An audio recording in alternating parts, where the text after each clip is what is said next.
नमस्कार, मी शाहिद खेरटकर सह्याद्री समाचार मध्ये आपल्या सर्वांचं स्वागत करतो। पाहूयात एक विशेष बातमी।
समारंभाचे प्रमुख पाहुणे आणि वक्ते माझे ज्येष्ठ मित्र श्री मोहम्मद हुसेन मुसा, आपल्या गांधी प्रतिष्ठानचे आधारस्तंभ, आपले काँग्रेसचे नेते आणि काँग्रेस आणि राष्ट्रवादी असा वेगळा विचार प्रवाह मी मानत नाही, त्यामुळं काँग्रेसचे नेते असं मी त्यांना म्हणालो, प्रशांतजी यादव आणि या प्रतिष्ठानच्या कार्याशी अतिशय जवळून दीर्घकाळ निकट असलेले सुचार्य रेड्डीज, तसेच गांधी प्रतिष्ठानचे आणखीन एक आधारस्तंभ श्री बापूसाहेब काणे, आपण सर्व उपस्थित अन्य मान्यवर कार्यकर्ते, बंधू आणि भगिनी, 2 वर्षांपूर्वी नवीन कार्यकारिणी गांधी प्रतिष्ठानची निवडून आली म्हणण्यापेक्षा निवडणूक वगैरे असं काही नव्हतं, कारण ही जबाबदारी पुढे घ्यायचा हाच प्रश्न होता, अण्णांना माहिती आहे, आणि कुणीतरी जबाबदारी घेणं आवश्यक होतं म्हणून आम्ही पुढे आलो आणि तेव्हापासून आपण अधिक उत्साहानं हे कार्यक्रम सादर करण्याचा प्रयत्न करतो। आणि ही नवीन कार्यकारिणी आल्यानंतर हा 3रा गांधी पुण्यतिथीचा कार्यक्रम आहे। पहिला कार्यक्रम जेव्हा झाला तेव्हा उत्तरा साडविलकर, राहुल साडविलकर आणि त्यांच्या सहकार्यांनी बापूंच्या आश्रमातली भजनं या ठिकाणी सादर केलेली होती आणि उत्तरा ही आपल्या चिपळूण शहरामधली मोठी गायिक आहे आणि अतिशय सुंदरपणे ती भजनं त्यांनी सादर केली। आपल्या अनेक कार्यक्रमांमध्ये ते येते गाते, पण आता जरा तुला वैयक्तिक अडचण असल्यामुळं आमची बाल कलाकार मनवा सातारकर तिची आपण आजच्या या कार्यक्रमासाठी निवड केली।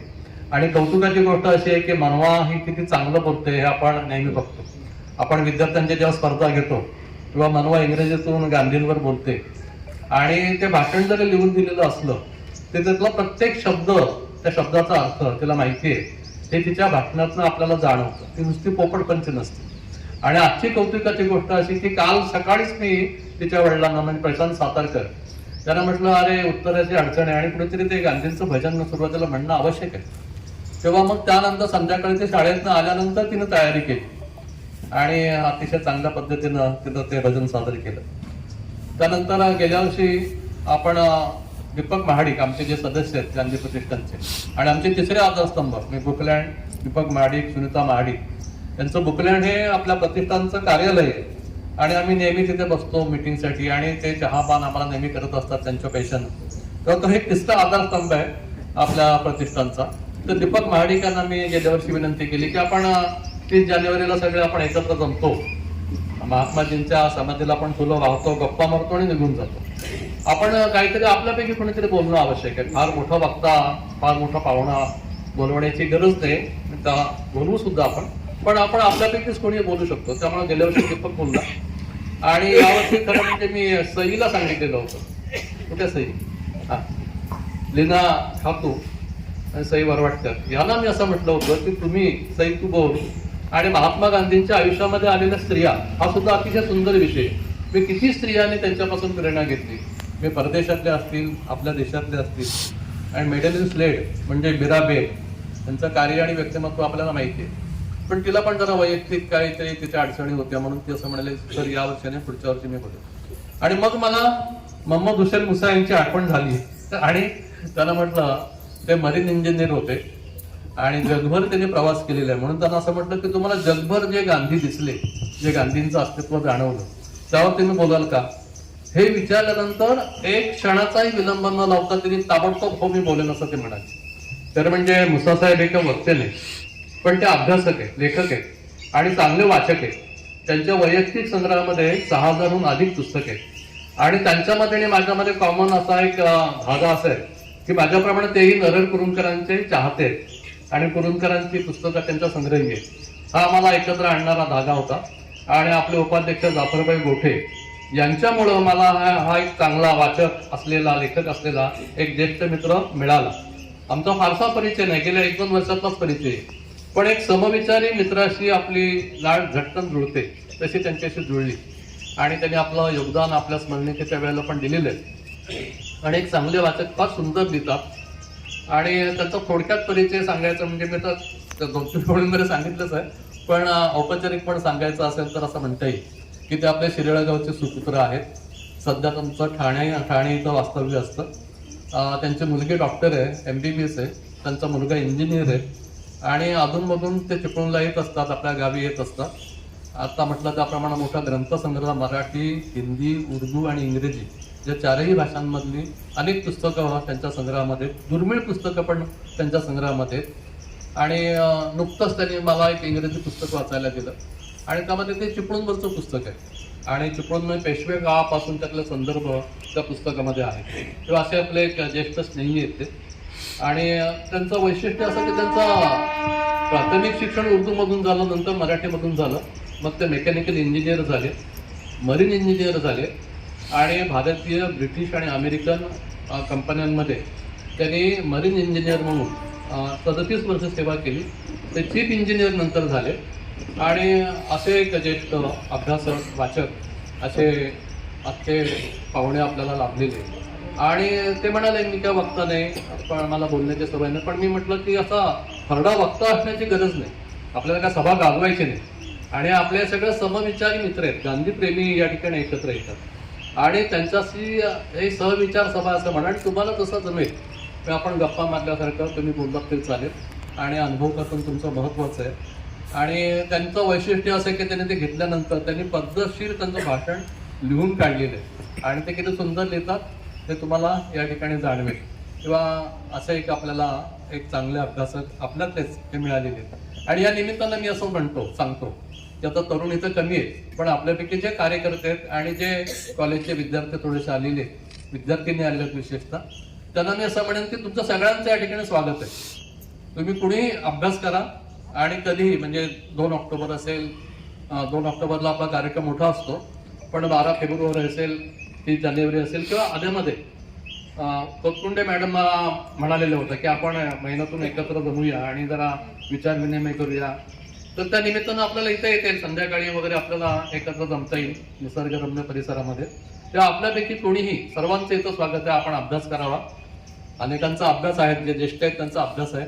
तुम्ही इथं या, इथं बोला गांधी या विषयावर आणि विचारांचा आदान प्रदान आपण करू शकतो, आपण चर्चाही करू शकतो.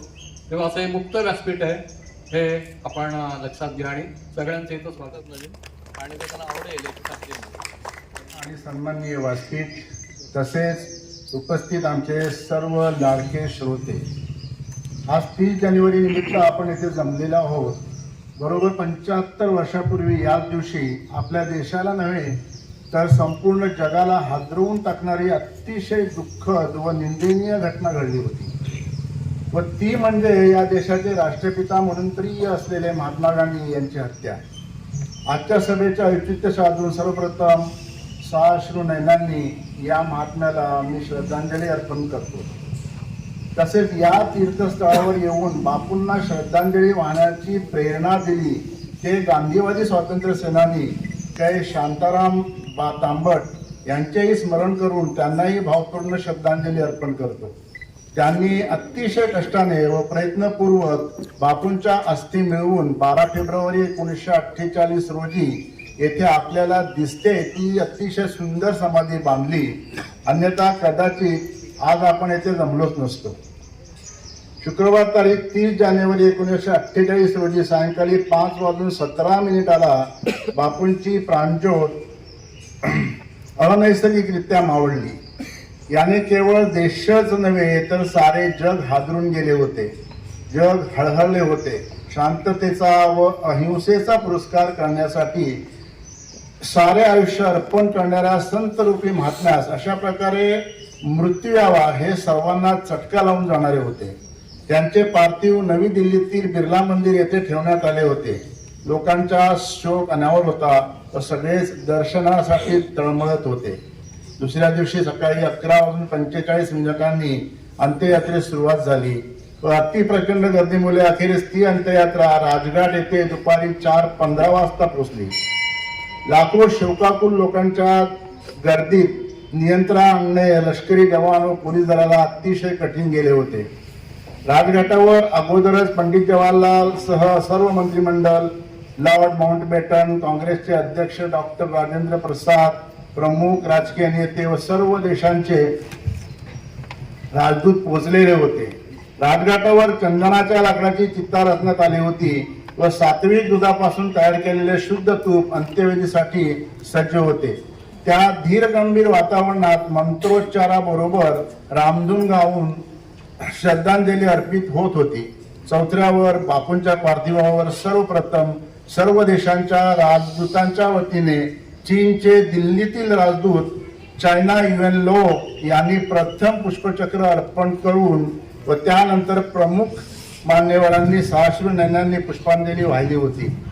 आश्रमातील अनुयायांनी त्यांचे पार्थिव रामधूनचा जप करीत चितेवर ठेवले. त्यानंतर बापूंच्या पार्थिवावरील तिरंगा ध्वज आदरपूर्वक बाजूला काढण्यात आला व चिता पूर्ण करण्यात आली. यमुना नदीचे पवित्र जल या चितेवर शिंपवण्यात आले. शुद्ध तूप ही चितेवर टाकण्यात आले. पंडित रामधन शर्मा यांनी सर्व धार्मिक विधी यथासांग पार पाडल्या. त्यानंतर बापूंचे तिसरे पुत्र रामदास गांधी यांनी सायंकाळी 4:55 अग्नी दिला. तेव्हा सूर्यही मावळतीला आला होता.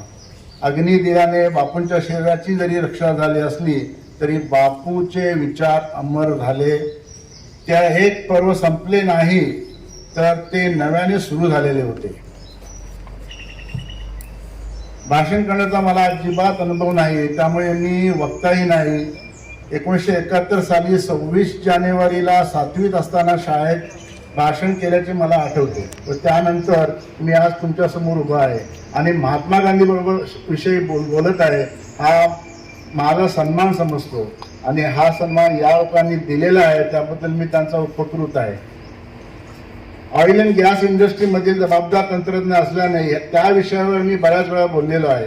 अन्यथा त्या व्यतिरिक्त नाही. वक्तृत्व कला ही जन्मजात असावी लागते किंवा ती नंतर विकसित करता आली पाहिजे. मी यातले काहीही केलेले नाही. ही परिस्थिती माहीत असून सुद्धा पूज्य गांधी प्रतिष्ठानने हे मला त्यांचे व्यासपीठ उपलब्ध करून दिले याबद्दल मी त्यांचा सदैव ऋणी असेन. गांधीजींनी माणसे ओळखून त्यांना पुढे आणले. त्यांनी कोणाचेच पाय खेचल्याचे त्यांच्या चरित्रात सापडणार नाही. हेच तत्व हे प्रतिष्ठान मानत असावे असे अभिमानाने मला सांगावेसे वाटते. श्रोते म्हणून तुम्ही मला प्रेरणा व प्रोत्साहन देणार आहात की जेणेकरून ही कला विकसित करण्याचे प्रोत्साहन मिळेल. माझ्या तपशिलात काही चूक होणार नाही, पण सादरीकरण प्रभावी असेलच असे सांगता येत नाही. हा गांधी विचाराचा प्रभावच समजावा की मला माझ्यातील असलेली उणीव तुमच्या समोर धैर्याने सांगता येते. क्या बात आहे.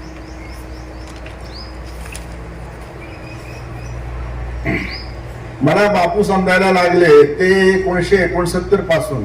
ते वर्ष होते बापूंचे जन्मशताब्दी वर्ष. संपूर्ण देशात दिमाखाने साजरे केले गेले होते. मी माझ्या उर्दू शाळेत इयत्ता 5वीत होतो व आठवडाभर गावात सकाळी 7 वाजता प्रभात फेरी काढली जात होती. त्या प्रभात फेरीचे नेतृत्व करण्याचा मान मला असायचा.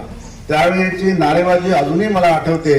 लाख मुखातून एक पुकार, राष्ट्रपित्याचा जय जयकार, पुढे चला रे पुढे चला, गांधीजीची जय बोला इत्यादी. घरात बाबा असताना गांधीविषयी ऐकायला मिळायचे. 1942च्या चले जाव चळवळीत ते खूप प्रभावित झाले होते. पुढे 1946 साली झालेल्या नाविकांच्या बंडात मुंबईत एका समूहाचे नेतृत्व केल्याने त्यांना तुरुंगवास झाला होता. त्यांनी दुसऱ्या महायुद्धात बर्मामध्ये जपानच्या विरुद्ध प्रत्यक्ष युद्धामध्ये भाग घेतला होता. त्यात त्यांची युद्धनौका बुडाली होती. ते 17 दिवस नंतर किनाऱ्यावर बेशुद्ध अवस्थेत सापडले होते. ते युद्ध जिंकले होते. अशा प्रकारे स्वातंत्र्य सैनिकाचे ते मानकरीत होते. असा वारसा आम्हाला लाभला, यासाठी आम्ही या मातृभूमीचे नतमस्तक आहोत. गांधींचा जगावर प्रभाव. बापूंनी सत्य, असहकार्य व अहिंसा याचा यथोचित वापर करून देशाला स्वातंत्र्य मिळवून दिले. अहिंसेचे हे तत्वज्ञान जगाला प्रभावित करून गेले व हेच प्रेरणादायी ठरले. जॉर्ज बर्नार्ड शॉ हे प्रसिद्ध इंग्रज साहित्यिक. गांधीविषयी त्यांना आदरयुक्त आपुलकी होती. ते इंग्रज असून सुद्धा लंडनमध्ये त्यांना बापूंनी फक्त 10 मिनिटांची भेट दिली. बाहेर आल्यावर नंतर पत्रकारांशी त्यांनी त्याला विचारले की कसा अनुभव आला. ते म्हणाले की हिमालयाच्या पायथ्याशी मी उभा आहे व सर्वोच्च एव्हरेस्ट शिखराकडे गंभीरपणे पाहत आहे असा मला भास झाला. एवढे गांधी महान त्यांना वाटले होते. अणुबॉम्ब संशोधक आइन्स्टाईन ने 1931 साली बापूंना पत्राने कळवले की हिंसेचा मार्ग न अवलंबिताही यशस्वी होता येते. हे तुम्ही जगाला दाखवून दिले आहे. दुसऱ्या महायुद्धात अणुबॉम्बचा दुरुपयोग झाल्यावर आइन्स्टाईन व्यथित झाले तेव्हा ते फक्त गांधींच्या अहिंसेच्या तत्वज्ञानाला आशेचा किरण म्हणून पाहत होते. फ्रान्सचे जगप्रसिद्ध तत्वचिंतक रोमॅन रोलँड गांधी विचारांनी प्रेरित होते व ते त्यांना त्यांचा आदर्श मानत असत. 191 देशांच्या आमसभेने म्हणजेच युनोने 2 ऑक्टोबर हा जागतिक अहिंसा दिवस पाळण्याचा एकमुखाने केलेला ठराव गांधींचा जगावरील प्रभाव अधोरेखित करतो. म्हणजे गांधीला जगामध्ये कुठेही विरोध नाही. अमेरिकेचे राष्ट्राध्यक्ष ओबामा शपथ घेतल्यानंतर म्हणाले होते की माझ्यासारखा कृष्णवर्णीय अमेरिकेचा राष्ट्राध्यक्ष बनू शकला तो केवळ गांधींनी उभारलेल्या वर्णद्वेषी विरोधी चळवळीमुळेच. 11 सप्टेंबर 2001 मध्ये वर्ल्ड ट्रेड सेंटरवर दहशतवादी हल्ला झाला. न्यूजर्सी विद्यापीठाने ठराव केला की दहशतवाद व हिंसाचार रोखायचा असेल तर गांधींचे अहिंसा व सत्याग्रहाचे विचार लहान वयापासूनच अभ्यासक्रमात अनिवार्य केले पाहिजेत. नंतर याची अंमलबजावणी जगातील सगळ्या राष्ट्रांनी केलेली होती.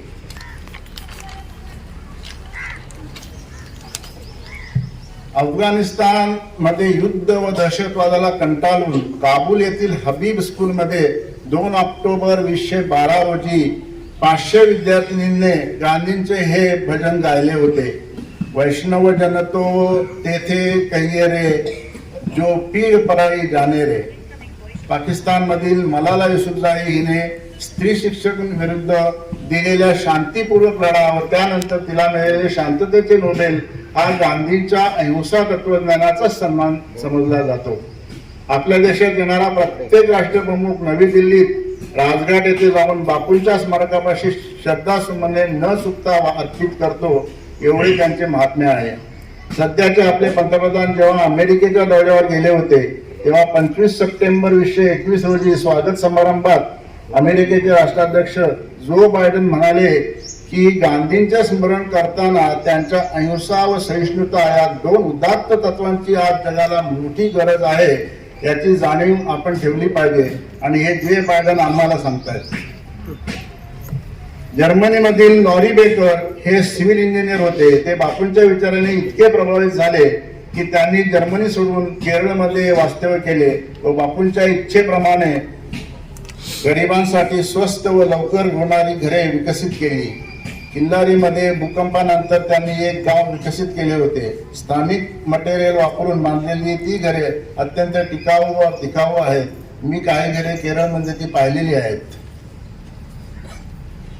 गोऱ्यांच्या वर्चस्ववादी आवाज उठवून त्यांनी जगातील कृष्णवर्णीयांना समानता, प्रतिष्ठा आणि माणुसकीची वागणूक मिळण्यासाठी सत्याग्रह या अहिंसक अस्त्राचा नवा विचार दिला. त्यामुळे बापू हे एक ब्रँड झालेलं आहे. विविध देशांमध्ये अहिंसक क्रांतिकारकांना त्या देशामधील गांधी म्हणून संबोधले जाते. जसं की सुकार्नो इंडोनेशियाचे गांधी, मार्टिन लुथर किंग आणि नेल्सन मंडेला कृष्णवर्णीयांचे गांधी, मिनारो कसाई जपानचे गांधी, हो ची मिन व्हिएतनामचे गांधी, खान अब्दुल गफ्फार खान सरहद गांधी ते आपल्याला अति परिचित आहेत. बापूंनी गोऱ्या राजवटींच्या वर्णद्वेषी व वसाहतवादी आचरणाला अहिंसक मार्गाने गुलाममुक्त करता येते हे दाखवून दिले. त्यामुळे बापू हे एकमेव असे नेते आहेत की जगातल्या 70 देशांमध्ये 125हून अधिक पुतळे उभारलेले आहेत. उदाहरणार्थ यापैकी काही प्रत्यक्ष मी पाहिलेली आहेत. सॅन फ्रान्सिस्को, शिकागो, ह्युस्टन हे America, Washington DC America, Winnipeg Canada, Ottawa Canada, London British, Moscow Russia, Beijing China, Geneva Switzerland, Copenhagen Denmark, Paris France, Budapest Hungary, Geneva Italy, Hanover Germany, Madrid Portugal, Kurdistan Iraq, Riyadh Saudi अरेबियामध्ये पुतळे उभारणे निषिद्ध असले तरी गांधी तिथे आहेत. Dhaka Bangladesh, Kiev Ukraine, Cinco de Mayo Panama, Padang Indonesia, Hanoi Vietnam, Uganda Nile River, Johannesburg South Africa, Nairobi Kenya, Tokyo Japan, Jerusalem Israel, Cambodia, Cairo Egypt, Rio de Janeiro Brazil, Ankara Ghana, Amsterdam Netherland, Almaty Kazakhstan, Honolulu Hawaii, Singapore आणि Brisbane Australia हे काही देश आहेत. त्याच्यापैकी British, France, Dutch, Portugal, Spain यांच्या गुलामगिरीतून मुक्त झालेल्या राष्ट्रांनी महात्माजींचे स्टॅम्प, पोस्टाची तिकिटे प्राधान्याने प्रसारित केली. जगातील सुमारे 140 देशांनी गांधींचे चित्र असलेली पोस्टाची तिकिटे प्रसारित करून त्यांच्या महानतेचा सन्मान केलेला आहे. हे आपल्याला अभिमानास्पद आहे. उदाहरणार्थ America, Brazil, Angola, Australia, France, Germany, Chile, Afghanistan, Argentina, Bangladesh, Colombia, Gibraltar, Greece, Iran, Iraq, Egypt, Indonesia, Georgia, Kazakhstan, Netherland, Nigeria, Peru, Romania, Spain, Tajikistan, Uzbekistan, Yemen, Mauritius, Morocco, New Zealand, Qatar, Poland, Russia, Sri Lanka, Venezuela, Mexico, Panama, UAE म्हणजे United Arab Emirates, Portugal, South Africa अशा प्रकारे जगातील 5ही खंडामध्ये त्यांचे पुतळे उभारलेले आहेत. त्यांची तिकिटे प्रसारित केलेली आहेत. म्हणजेच 5ही खंडांनी गांधी विचारांना मान्यता दिलेली आहे असे समजायला अजिबात हरकत नाही. बापूंचे विचार जगावर कसे प्रभावित टाकतात हे आपण थोड्या मोठ्यांच्या विवेचनावरून, त्यांनी उभारलेले पुतळे, त्यांच्या सन्मानार्थ प्रसारित केलेली पोस्टाची तिकिटे यावरून ते कसे जगविख्यात आहेत हे आता स्पष्ट झालेले आहे. आता बापू मला कसे भेटत गेले हे थोडक्यात बघू. माझ्या 37 वर्षाच्या जगभर भ्रमंतीमध्ये व जहाजावर एकूण 45 देशांच्या लोकांशी थेट संपर्क आला. कधी ते माझे सहकारी होते, कधी ते माझे वरिष्ठ होते, व कधी मी त्यांचा वरिष्ठ असायचो. मला ही भेटलेली सगळी माणसे सगळ्या धर्माची, सगळ्या रंगरूपाची व तुमच्या माझ्यासारखी सामान्य होती. जगामध्ये बापू सामान्य माणसाच्या विचारात कसे सामावलेले आहेत हे यावरून लक्षात येईल. माझ्या शिपिंगमधल्या करिअरची सुरुवातच मुळी पोरबंदरहून झाली. 29 ऑगस्ट 1983ला मी जामनगरला विमानाने पोहोचलो व संध्याकाळी पोरबंदरला पोहोचलो. दुसऱ्या सकाळी छोट्या बोटीने VLCC कोयाली, VLCC म्हणजे व्हेरी लार्ज क्रूड कॅरियर, हे 3 लाख टनापेक्षा मोठं कार्गो वाहू शकतं, ऑइल वाहू शकतं, असं ज्याला VLCC म्हणतात. VLCC कोयाली या प्रचंड मोठ्या जहाजावर हजर व्हायचे होते. योगायोगाने रात्री हवामान वादळी झाले व दुसऱ्या दिवशीचे जहाजावर जाणे रद्द करावे लागले. ही परिस्थिती पुढील 7 दिवस राहणार असे एजंटने सांगितले. 1 फेब्रुवारीला पोरबंदरला जाऊन गांधींच्या जन्मस्थळाला भेट देऊन पावन झाल्यासारखे वाटले. जणू काही बापूंनी आशीर्वादासाठीच बोलावलं असा मला भास झाला. 1984 मध्ये 10,000 टन फ्रोझन प्रॉन्स घेऊन जपानच्या कोबे पोर्टला पोहोचलो. दुसऱ्या तिसऱ्या दिवशी शोअर लिव्ह घेऊन संध्याकाळी शहरात फेरफटका मारायला गेलो. शोअर लिव्ह म्हणजे किनाऱ्याला जाण्याची हिंद ते पास मिळते, त्याला शोअर लिव्ह म्हणतात ओटीओच्या लोकांना. मनसोक्त फिरून झाल्यावर जहाजावर परतायचे ठरवले, पण ते कसे? सगळ्या खानापुना, रस्ते, दुकाने इत्यादी जपानी भाषेत असल्याने काहीही आठवण राहिली नाही. सगळं एकसारखं दिसत होतं.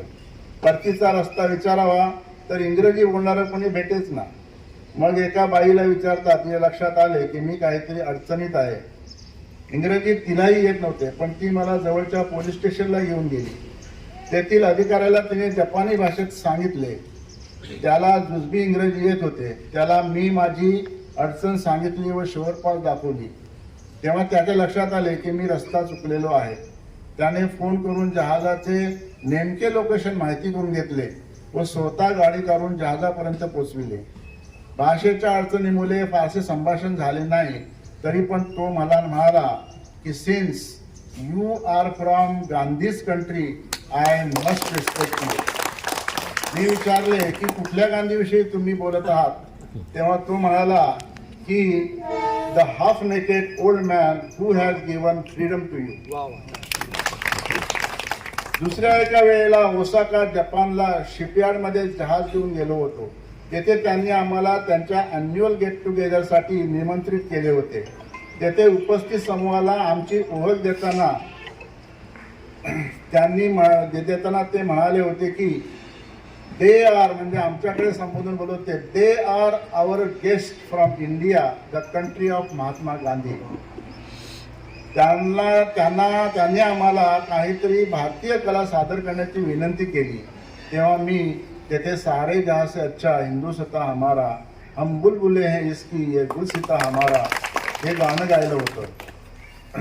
अर्थात हे गाणं गाण्यापूर्वी स्टेजवर जाऊन संपूर्ण गाण्याचा अर्थ इंग्रजीमध्ये त्यांना सांगितला होता. मी देशभरातील गीत गायले होते. तत्पूर्वी प्रत्येक कडव्यांचा अर्थ इंग्रजीमध्ये सांगितला होता. आता त्या देशाच्या 500च्या आसपास जमावाला किती कळले होते हे माहीत नाही, पण नंतर त्यांनी मला पहिले बक्षीस देऊन सन्मान केला होता. अन्य एका वेळी हिरोशिमाला जाणे झाले होते, अर्थात जहाजाने खनिज घेऊन. दुसऱ्या महायुद्धात बॉम्ब टाकून उद्ध्वस्त झालेले हे शहर, पण आता ते इतके सुंदर सजवलेले होते की एखाद्या नवरीसारखे वाटत होते.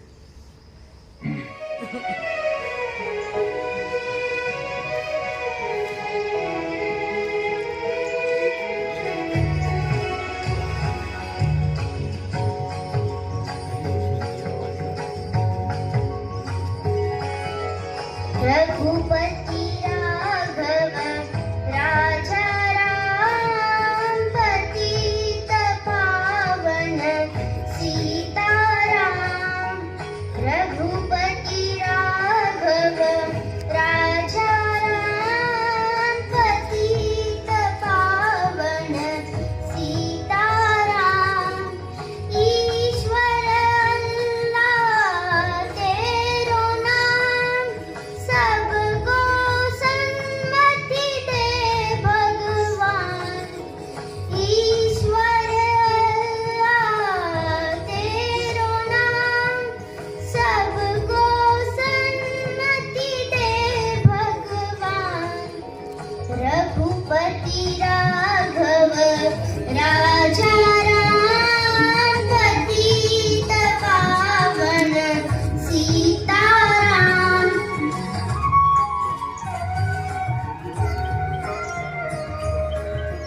वैष्णव जन तो तेने कही,